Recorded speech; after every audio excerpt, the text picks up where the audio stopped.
嗨，大家好，我是躺平叔。今天是2025年11月13号。这一期咱们继續胡聊胡适、胡指胡葦，還有胡一金老師啊。今天胡適可以說是節日氣氛拉滿啊，雖然不是什麼節日啊。A 股三大指數集體走強，滬指再度創了10年的新高，漲了0.73%，收報4029.5點。深成指呢漲了1.78%，創業板指數漲2.55%。可以說是金融消費者難得的好日子因為今天漲多跌少，3952家上漲，1338家下跌。唯一遺憾的就是成交量很一般，只有2萬億左右。雖然比上個交易日多了一點，但是這個量和這個漲幅總是顯得弱一點。說明什麼呢？說明還是一切盡在掌控這個掌控力很厲害也就預示着接下來想到多少點，這都不是什麼難事昨天還是前天這個村裡已經說了，絕不允許胡適這個什麼暴漲暴跌，也就是指數慢牛還要繼續。你想想，他有這麼強的掌控能力，那就指數慢牛還得往下走走到什麼時候誰也不知道這個沙灘上建高樓接着建接着蓋但是咱們話要說回了散戶金融消費者也想從裡面賺點錢，這個恐怕很難。我們還是看看這個機構怎麼看待胡適還有這個資本市場。新浪證券說高盛稱美國股市將在未來10年內表現遜於新興市場。那意思比較簡單就是你應該賣掉美國股票，買這個新興市場的股票。未來10年就這麼個趨勢在經歷了技術股飆升和人工智能熱潮驅動下的10年持續優異表現之後，標普500指數今年明顯落後於全球同行，該基準指數上漲了16%，而名勝全球指數則上漲了27%，就是不含美國策略師們預計未來幾年新興市場的收益將由中國和印度強勁的盈利增長所驅動。日本的年回報率預計將達到8.2%，歐洲預計將為投資者帶來7.1%的年回報率。所以說風景還要看2個印度這個摩根大通最新研究認為，儘管市場對人工智能泡沫有擔憂情緒持續存在，但由 AI 驅動的半導體上升周期遠未見頂，其持續時間將超出典型周期規律，並延長至2027年。這為亞洲科技股在2026年表現提供了強力支撐。摩根大通表示2026年亞洲科技市場將呈現一種微妙的平衡狀態，投資者一方面會反覆擔憂周期見頂，另一方面又將不斷看到由 AI 基礎設施建設和部分零部件漲價驅動的每股收益持續上調。該行認為，強勁的盈利上修趨勢最終將推動亞洲科技股在未來幾個季度繼續走強。亞洲嘛，那肯定是對吧？咱們和印度那當仁不讓但是這個大摩就是摩根士丹利還是選擇了跟高盛唱反調大家還記得吧？高盛好像把咱們有幾隻股票列為中國的科技股7枝花，跟美國的那個7個科技股相提並論相媲美應該有京東吧？這個大摩11月10號居然將京東的評級下調至減持，目標價28美元，也就是摩根士丹利居然懷疑我們的科技股了。理由是什麼呢？說隨着以舊換新效應減弱，加上京東對新業務持續投資，令收入增長顯著放緩，長遠將結構性侵蝕其利潤率和股份不收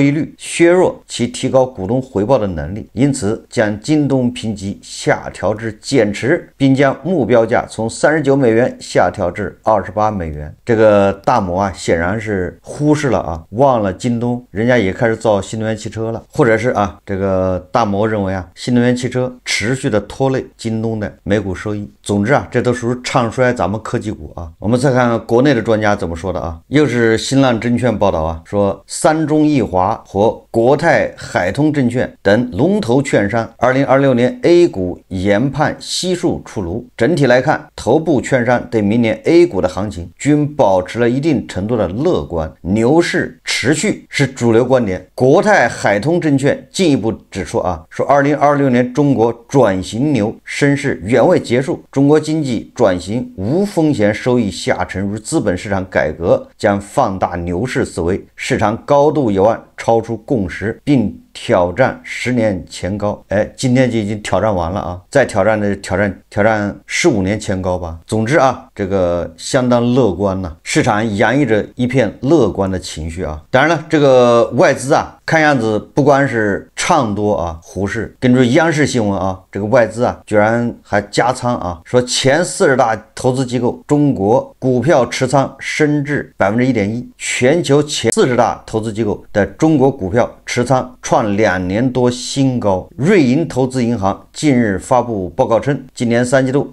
外國機構投資者進一步增持中國股票，全球前40大投資機構對中國股票持倉升至1.1%，為2023年1季度以來最高水平。這個央視啊，就是沒有說啊是高質量的多了還是低質量的多了，這多的部分應該是高質量外資吧。高質量的外資就是買完之後不動的，什麼各個國家的主權基金，各個國家的什麼養老基金啊，一買就买持有10年20年的。低質量的外資呢，那就是来了这個跟胡一金老師一樣高拋低吸，那時候低質量的外資啊。這個中國經濟網也報道啊，11月12日，據上海證券交易所國際投資者大會消息，隨着我國資本市場高水平制度開放不斷拓展，境外投資者持有 A 股的市值從2020年底3萬億增長到目前的3.5萬億元，不容易啊！這麼多外資機構天天喊看好這個中國資產，看好人民幣資產，看好胡適，喊了5年，多了5000億，總感覺是雷聲大雨點小啊！2020年是3萬億嗎？現在是3.5萬億，這還是牛市啊！那持有的市值是3.5萬億，那說不定那外資還沒有流入啊，說不定人家還已經套現了，對不對？2020年點位是多少啊？現在到4000點了，這外資持有的股票是不是漲了？涨了，然後人家套现了之後還有3.5萬億，也就是說這些機構天天喊牛市，喊這個看好人民幣資產，這到底有沒有花錢？證監會自己公布的數字啊，2020年是3萬億，現在是3.5萬億，給解釋啊，到底是多了還是少了？有沒有一種可能，2020年的3萬億，如果這些外資機構持股不動的話啊，這個作為這個長線資本，作為高質量的外資，它持股不動，那到現在說不定已經變成4萬億了，那漲了嗎？但結果它只有3.5萬億，那是不是說明他們已經減持了？哎，這玩意不能細想啊，我們還是看看股市奇葩。首先是啊，这個11月13號，這個奶子皮啊，奶皮子糖葫蘆繼續爆火啊，3元股份股價再次漲停，4天4板，就因為這個奶皮子糖葫蘆，說這家老牌如企的股價異動與京東爆紅全網的奶皮子糖葫蘆有密切關聯。面對資本市場的熱烈追捧，3元股份卻連續發布公告試圖降溫，這個也沒必要降溫啊，就讓這些金融消費者去炒不就完了嗎？他喜歡炒。我想起了那個什麼茅台咖啡，現在好像沒提過了吧？應該是3年前是吧？還是2年前？茅台咖啡這個嚇得人家這個上市公司3元股份啊，說啊，這個他們銷售的奶皮子糖葫蘆僅為季節性產品，銷售周期僅幾個月，收入規模佔比極小，敬請投資者注意風險。21世紀經濟報道，但是投資者根本不聽你這些，投資者要的就是一個噱頭。證券日報啊，11月13號煞有介事的啊發表了一篇文章，它的文章標題就很有意思，鄭重其事啊，說啊，炒作股票名稱不可取。那言下之意就是你要炒作一下題材，炒作一下故事，也就忍了。你要炒作這個上市公司名稱，確實有點過了啊，就喉舌都看不過去了。說最近一段時間，某上市公司發布多份公告，直言公司最新市盈率水平顯著高於同行業上市公司水平，當前股價存在明顯泡沫化特徵，目前股價漲幅與公司經營情況嚴重偏離，公司股票交易顯著放量，擊鼓傳花效應明顯，隨時存在快速下跌風險，並提醒投資者注意交易風險，避免產生較大投資損失。就是上市公司出來闢謠了啊，出來這個提示風險，在我們公司平淡無奇，啥也沒有，現在已經明顯有泡沫了啊，炒的大家注意損失。結果這個金融消費者不搭理啊，我行我素啊。該公司有何熱點？有人發帖稱就是炒名字，沒有其他內容。筆者認為跟風炒作上市公司名字不可取，一方面這類行為往往與市場短期投機情緒有關，相關灣上市公司缺乏基本面支撐，易引發股價劇烈波動，後續可能面臨估值偏離風險。炒名字的不理性不可取，那炒董事長生肖呢？那炒7個葫蘆娃呢？還以前炒川大智胜，現在川大智胜好像退市了吧？這就是胡適的生態啊。我們再看这個國際金融報報道啊，11月12號晚上8點，它這個標題叫永輝胖改近半卻虧超7億，董事長擬套現4億離場。胖改這大家知道吧？也就是所謂的這個超市爆改啊，對吧？學別的超市啊，照貓畫虎，東施效顰呢。也就是說，永輝超市啊，一半的這個超市都已經胖改了，卻虧損7個億，董事長都跑了，套現離場。永輝超市啟動學習胖東來調改轉型後，頗受市場關注。截至9月30日，永輝在全國共有450家門店，現存調改已開業門店222家，胖改進度接近一半。永輝超市多次對外釋放，胖改穩定後的門店經營有大幅提升。與之相對的另一面是，股東和高管似乎對公司未來股價走勢並不看好，今年多次披露減持計劃。這個國際金融報這個意思什麼意思呢？說的就是啊，永輝超市這些高管呢、股東啊，說一套做一套，嘴上說的啊，胖改有效果，實際上腳底抹油，趕緊減持跑路，提桶跑路啊！你怎麼着也得調改完了之後，對吧？再持有個2年，這股價翻了8倍，你再減持啊！既然這麼厲害，最後啊，這個文章說啊，市場關注的重點是胖改什麼時候能給永輝超市帶來實質性的業績提升。所以我在很久以前就說了啊，所謂的這個什麼改那個改，都是為了在2級資本市場炒作割韭菜，對吧？當時一宣布什麼改，股價立馬幾個漲停，對吧？只是它改完之後的效益不重要啊，人家在資本市場已經賺完了，韭菜已經買了單了。這是國際金融報報道的啊，咱們不聊這個胡適亂象啊，反正這個胡適的這亂象3天3夜都聊不完，根本聊不完，因為每天都有媒體在報道啊，每天都有新的。咱們今天聊一個狗咬人的血案。中國新聞週刊報道啊，11月13日上午，山西狗咬人引發的血案在長治市中级人民法院一審開庭，被告人申某涉嫌故意傷害罪被公訴。這是怎麼回事呢？這個事情是發生在今年春節期間，2025年1月30日，這個申某的兒子外出時被郭某家裡這個拴在路邊的狗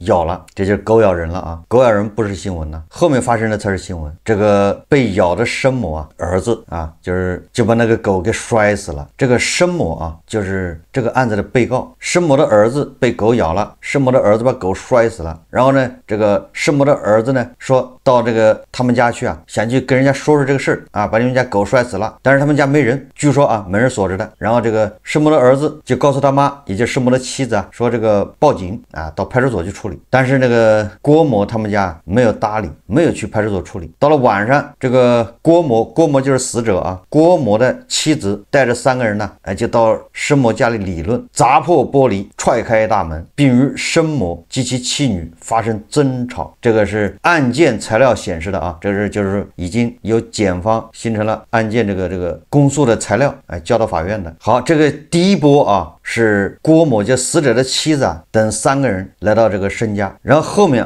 作為第2梯隊，這個郭某的2個女兒還有郭某本人也隨後進入申某家中，雙方扭打在一起。申某拿起陽台上的這個剔骨尖刀實際上是事後我看有媒體報道，那就是一把殺魚的刀，他們家估計是賣魚的吧，總之很鋒利應該。然後一頓亂捅這個申某以一擋十，一個人拿了這個殺魚刀一頓亂捅，郭家4個人被刺傷，其中郭某搶救無效死亡。在那個救護車來的時候，據說在救護車上就已經斷氣了，因為這個後面經鑑定這個郭某身上中了9刀，其中最重要的一刀是颈動脈，不对，不是颈动脉，是左股动脉，就是大腿动脉大出血，失血性休克死亡。根据媒體報道他們2家是真正的前門對後門的鄰居，前後院，中間恐怕就隔個馬路。這就是狗咬人引發的血案。那麼今天上午當地法院一审開庭，那個申某呢作為被告人是公訴因為這是刑事案件申某是涉嫌故意傷害罪被公訴。當然了，那個郭家的3個人呢，那有個人死了，對吧？郭家3個人也涉嫌啊非法侵入住宅罪，被提起公訴，就另案處理啊。今天這個案子主要是申謀，對吧？這個故意傷害罪，同一天發生了一件事情，但是它是2個案子來處理。那這個怎麼看呢？我也是個人看法啊，這個供大家參考。首先我第一反應啊，我認為這2家應該有積怨。雖然這個他們對媒體說啊，他們2家沒有仇，但是我認為啊，他們實際上有仇，就是很有可能早就看不慣了。但是農村人就這樣，恐怕他也不願意溝通。要不然呢，按理来說，你摔死一隻狗不至於，对吧？鬧着這麼大的動靜啊。所以我第一反應就他們2家肯定有矛盾，就是這個。但是這個矛盾不一定說公開的啊，就是互相吵個架或者是打過，倒不一定，就是早就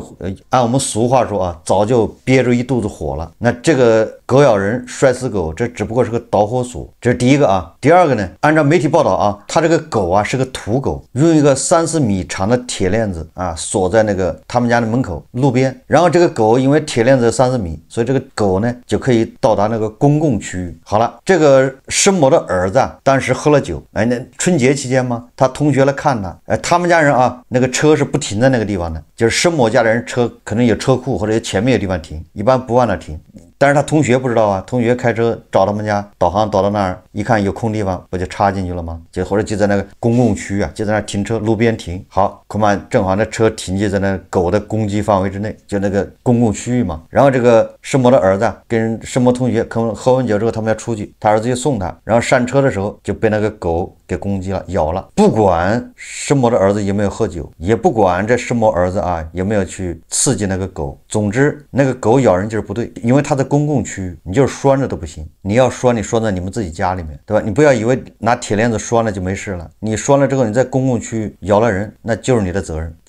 你不要有任何的这個什麼理由啊，說他是不是侮辱了狗啊，對吧？或者是刺激到狗了，這都不管，這就是國家的責任。所以後面這個申某的兒子被狗咬了，讓他把狗摔死，這完全是合理合法的啊，沒有任何這個狡辯的，甚至啊，這個國家還要賠他的醫藥費，就這麼簡單啊。所以這個國家有錯在先，這個我覺得也沒有什麼好狡辯的，國家甚至應該給他賠醫藥費。那這個申某他們家呢，本來去他們家去那個郭家去，據說是門鎖着的，沒人。好，他們就讓那個申某的妻子跟對方交涉，我估計啊，他們就沒說好，估計大家心裡都有氣嘛。然後他就申某家里人就決定報警，讓警察來處理。這個做法是對的啊，就是警察處理，對吧？你該怎麼賠怎麼賠，該怎麼處理怎麼處理，這個是還是對的。但是啊，這個申某的兒子在派出所等着的時候，這個郭家人不去，說就這麼點小事還鬧到警察那兒去了，大概這意思啊。結果反而激化矛盾了，這個郭家就2撥人呢到申家去鬧事，這是郭某家裡啊這第2次不對。實際上這個死者郭某的妻子也後悔，說不該去人家啊，但是你現在後悔晚了。那大家最關心的就是這個申某會給他定個什麼罪呢？是正當防衛，還是防衛過當，還是故意傷害罪？我覺得這個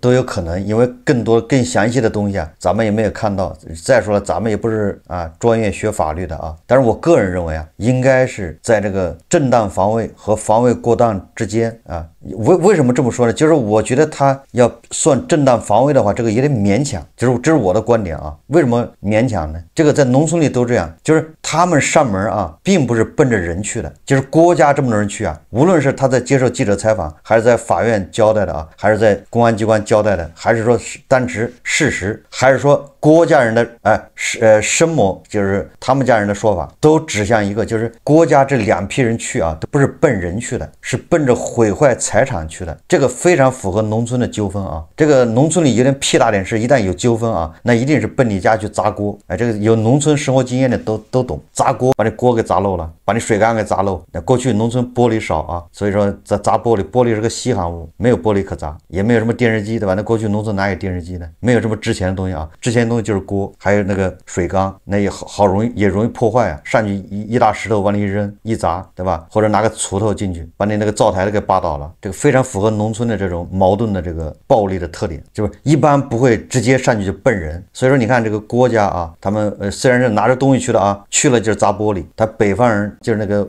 裡面屋子的外面都用玻璃，對吧？做了那個類似於陽光房之類的啊，全給你砸掉，估計正正想衝進屋裡砸電視機什麼之類的，這個那申某那肯定得攔啊，對吧？那申某攔的時候，他一個人攔不住啊。申某這個時候兒子在派出所啊，就是說申某家裡恐怕就是申某自己還有他女兒、他老婆，也就是都是女性，他就吃虧啊。他怎麼攔得住呢？那個郭家啊，这個郭某的妻子那3個人，第一批3個人裡面有2個男的，一個是他的外甥吧，反正一個是什麼，反正2男的啊，親戚，他不是直接他們家的人，是親戚，所以就更加驗證了我的判斷。我感覺郭家是不是沒兒子啊，或者有兒子，兒子不在他們家，在外地。這個申某家裡有兒子，這個，所以我判斷他不是奔人去的，他就是砸東西，就是泄憤呢。但是這個申某出来拿刀亂捅，這個我覺得啊，恐怕應該是防衛过当。如果他們是奔着申某來的，或者奔着申某家人来的，对吧？上来就一鐵鍬把你悶倒，对吧？或者什麼的攻擊人，那就是故意傷害了。他去了是傷害財產、破壞財產去了。那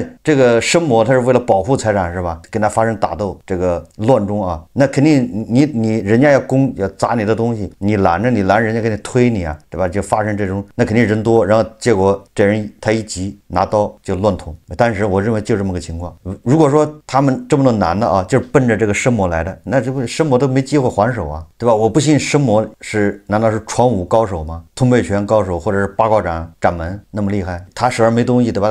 他後來在窗戶上拿把刀，他剛開始手上沒東西，或許是拿了刀，人家看不見，但是這個不重要啊。也就是說他手上沒什麼武，人家是拿着鐵鍬什麼的，對吧？有武器，或者還打不過他一個人，所以說人家不是奔着人去的啊，所以這個是重點呢。但正當防衛就是人家是奔着你人來的，砸你，對吧？要敲你腦袋，那你說对吧？在你的生命遇到危險的時候，對吧？就受到侵害的時候，你保護自己。而且第二個，你捅了9刀啊，這個郭某身上是9刀啊，實際上這就是個悲劇啊，戾氣太重啊。我們有句俗話啊，叫遠親不如近鄰。其實鄰居啊，按道理來說，對吧？跟鄰居的更應該搞好關係，睦鄰友好嘛。但是實際上啊，鄰里之間關係最難搞啊，近了不行，遠了也不行。有的時候矛盾啊，仇恨怎麼種下的你都不知道，那雞毛蒜皮的事特別多，尤其是農村啊，就是農村人好面子嘛，農村人最好面子。我在有一期節目說了，對吧？因為年輕人啊，最好是離開農村去大城市，農村人那點，對吧？有的時候雞毛蒜皮那面子你根本都理解不了，你都不知道什麼地方得罪他了。這個顯然啊，不是摔死一個狗那麼簡單，那肯定是他們之前有一些這個說不清道不明的這種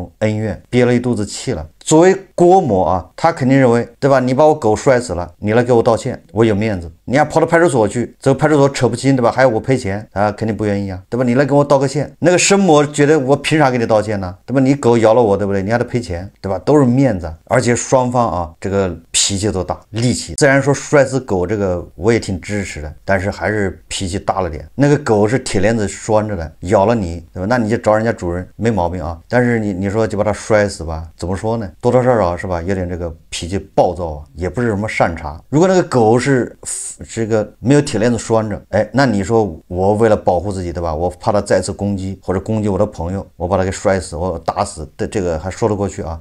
但是它拴着的，你把它打死的必要性，對吧？這就弱了很多啊。雖然我支持他把它打死啊，但是這個還是不提倡，應該跟主人呢溝通，讓主人賠錢。所以這個申某啊，他們一家也是戾氣非常重，那個郭某那一家戾氣更重了啊，明明自己不對，還要跑到人家去鬧事，反映的啊都是這個社會啊，就是現在這個血腥的事件這麼多啊，戾氣的吧？你看那個，我記得去年還是前年山東對吧？那個小攤小販的為了擺攤賣菜還是賣什麼玩意發生爭執，上去把人腦袋砍下來，拆刀的吧？這個各種血腥的那個太暴力啊！我這個還不重要啊，最重要是看晚上那個戾氣更重，對吧？我看很多評論呢都是什麼反殺，哎呀，都是支持這個申家，總之是支持以暴制暴。第二個，我看那個媒體記者採訪啊，這當事人說當時報警了，這個申家啊，人家來打砸的時候他報警了，但是直到殺死人後面這警察來的都挺慢的。當然了，這些地方出警本來就慢啊，這也是客觀現實啊。如果警察來的快一點，說不定這個悲劇啊就能避免，雙方各忍一步都不會這麼的悲劇，對吧？現在就是2個家庭毀了。這個被告申某啊，我估摸着最少得判7、8年，甚至10年啊，這是我個人分析啊，太衝動啊。有很多人啊，他就認為這個好像咱們跟那個美西方一樣樣，什麼風禁雨禁，國王不能進，私闯民宅我就把你干死，天经地義，這太極端了啊！在咱們這個地方，